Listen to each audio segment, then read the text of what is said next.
Hi there, so this is the March 2019 forecast for Taurus Risings. Starting out on the 1st, Venus will enter Aquarius in your 10th house. And where Venus goes, it can bring increased ease, a sense of grace, or like things are flowing better in that area of life. And it'll be in your career sector, your house regarding to public image and how you are putting yourself into the world. So you may find that with Venus in your 10th house of the workplace or your day-to-day profession tends to require maybe a little less effort or feels better in accomplishing your career tasks. So things going on with coworkers or just going to the office itself may be more enjoyable than usual, or you may find that there more incentives to go to work and put time into that public area of your life over March. On the 5th, Mercury retrograde will begin in your 11th house of Pisces. And this Mercury retrograde is particularly fuzzy with the way that it is in the sign of Mercury's fall and in the sign of Neptune. And so there's increased haziness. Overall, its configuration with Jupiter does bring a promising overall kind of benevolent spirit to it, but it will be misunderstanding ridden nonetheless. So with it in your 11th house of groups, friends, associations, alliances, and whatnot, just watch out for unclear communication or mishaps regarding group events. So I would be particularly ready to change plans regarding like when you're supposed to meet with your friends or groups or communities. I would be especially clear with the way that I am using my language to communicate gatherings, like be clear on times, be clear on the manner of travel and whatnot, because there's just more likelihood of both misunderstandings and like whatever, Mercury retrograde shit. So keep that in mind. Definitely not the end of the world or something to fear, just energy to work with.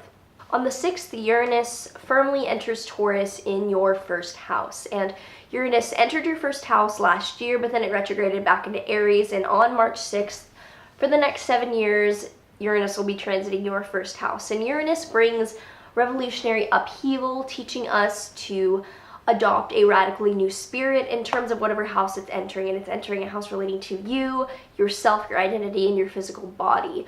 So you may have felt something building up for you to radically change your identity into something much more authentic and much more free.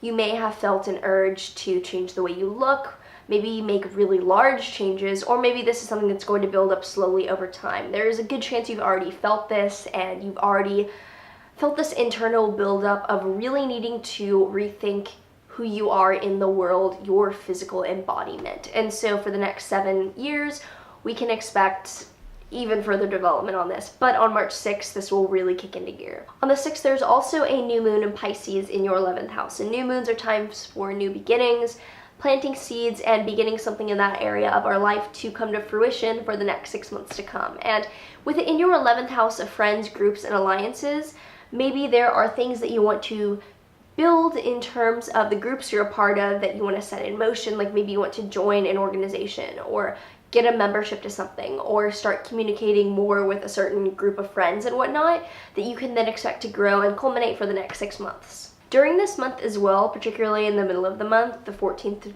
through the 20th, Mars will trine both Saturn and Pluto in Capricorn in the sky. Mars will be in your 1st house, and it will trine Pluto and Capricorn in your 9th house.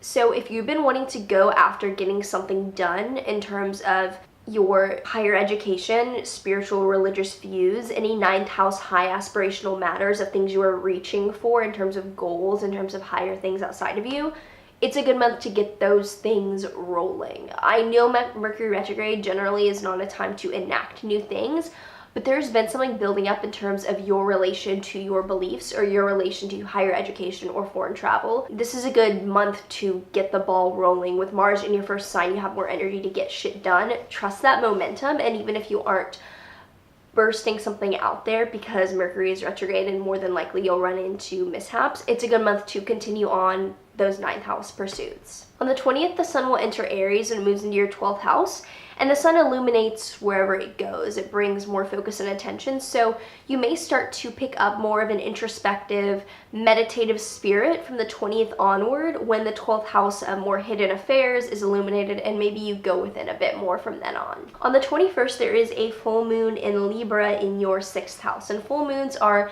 times of culmination and fruition for that area of life over the past 6 months. It's in your 6th house of health and day-to-day matters. So something may have built up regarding your health, like a new regimen, a new routine, or something you're dealing with that just physically might be building up to culminate or finish the 21st. On the 26th, Venus will enter Pisces in your 11th house, and Venus may switch from bringing ease into your career to bringing ease into your area of groups, friends, and alliances. You may find that socializing with friends is just a easier, more fun activity, and that you're drawn towards those kind of things. On the 28th, Mercury will then station direct in Pisces in your 11th house. So during this month, you may have really found that communicating with groups was difficult for you, but when Venus enters on the 26th and when Mercury goes direct in Pisces on the 28th, there will probably be a sense of completion or closure or solving some of these issues, gaining some insight that you didn't have before this time. Finally, on the 31st, Mars will leave your 1st house and enter your 2nd house, and where Mars goes, it can bring increased drive to get shit done, and it can also bring shit done to us, like frustrating stuff. So 2nd house of finances and possessions, you may have more of a desire to work towards financial objectives. There could also be more financial frustration, particularly if we were born during the day and have a day chart. Just something to keep in mind, because there may be more impulsive accidents, or there could be an opportunity to get things done. So overall this month there's a focus on groups and alliances, and there may be some needed steps back taken to then understand them better moving forward regarding your friends and groups. So I hope this was helpful. I do private consultations at the link below. Like, subscribe, do all the things, and I will see you soon.